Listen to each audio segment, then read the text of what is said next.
ISKCON নিষিদ্ধ নিয়ে যা জানালেন হাইকোর্ট।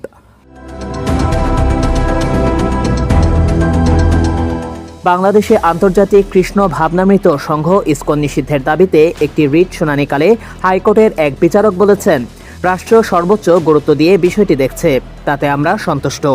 এটা রাষ্ট্রের দায়িত্ব, তারা সর্বোচ্চ গুরুত্ব দিয়েছে, আদালতের আর কিছু করার নেই।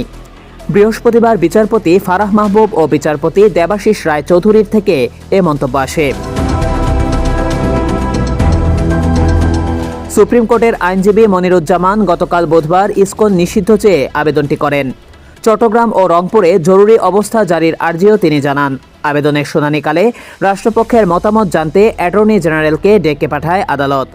পরে একদিনের মধ্যে এ বিষয়ে প্রতিবেদন দিতে বলা হয়।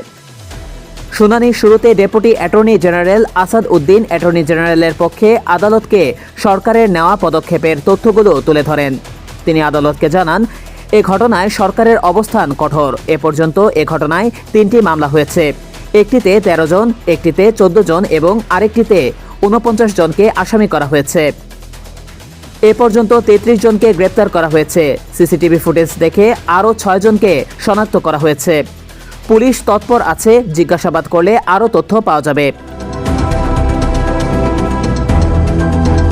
আসাদুদ্দিন বলেন, কেবল চট্টগ্রাম নয়, অন্যান্য স্থানেও আইনশৃঙ্খলা বাহিনী বিষয়টিকে টপ প্রায়োরিটি দিয়ে কাজ করছে।